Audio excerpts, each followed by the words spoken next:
Fires are continuing to ravage parts of Queensland with hundreds of firefighters battling out-of-control blazes. Let's go live now to Brendan Smith, who's in Canungra in the Scenic Rim region. Brendan, good afternoon to you. Strong winds, unfortunately, hampering efforts there.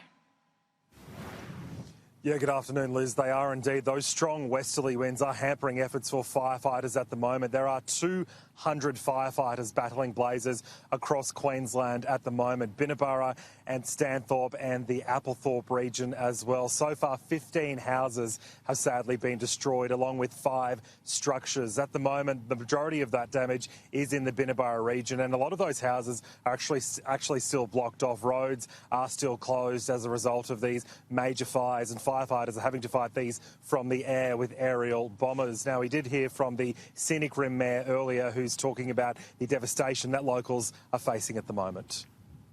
The reality is that we should expect significant structural loss that has already occurred and potentially much more loss.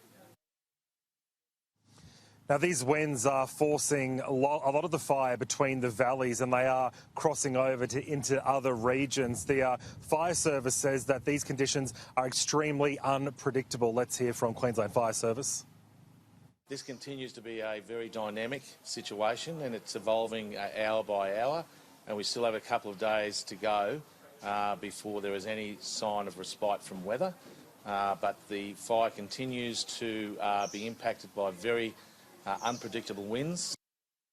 Now, thankfully, no one has been killed and no one's been seriously injured. Some locals will be meeting with the Mayor later this afternoon to discuss what's next in terms of evacuation points or evacuation centres. The Mayor has said that majority of locals have been able to seek refuge with friends and family. Health authorities, though, are warning people in outer regions that the air quality at the moment is extremely bad. So keep all windows and doors closed and run the air conditioning if you can. And Liz, those winds, at the moment, they are looking like they are tracking towards the Gold Coast hinterland area of Springbrook. So locals there are being urged to prepare for the worst and make sure they do have an evacuation plan in place. They can be kept up to date with emergency warnings from the QFES website, and Sky News will, of course, stay across all of the unfolding events as they happen. We certainly will. Brendan Smith live for us from Canungra. Thanks for the update. Meantime, New South Wales is facing its worst ever start to the bushfire season as 2 fires burn out of control in the state's north. Emergency crews are warning it's a sign of things to come unless the statewide drought breaks. Stella Todorovic has the latest from RFS headquarters.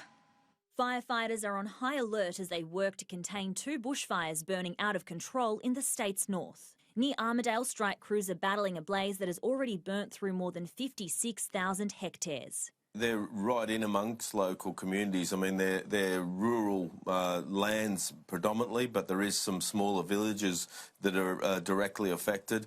We've got crews in those areas talking to residents. In Tenterfield, some 2 hours away, another fire there has destroyed 1 home and severely damaged at least 4 others.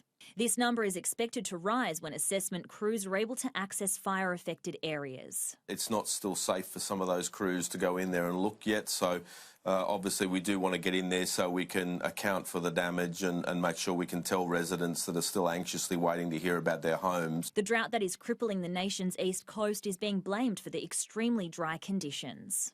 Currently, 95% of New South Wales is drought affected. The Rural Fire Service has issued a statewide alert urging its members to employ the use of dry firefighting tactics this bushfire season. There's a considerable dryness in the landscape. Add to that these winds and low humidity, and obviously that's caused these extraordinary fire behaviour that we've seen over the last few days play out. More than 360 firefighters and 140 trucks have been deployed to help with the bushfire situation, but the RFS is planning to put extra boots on the ground to assist.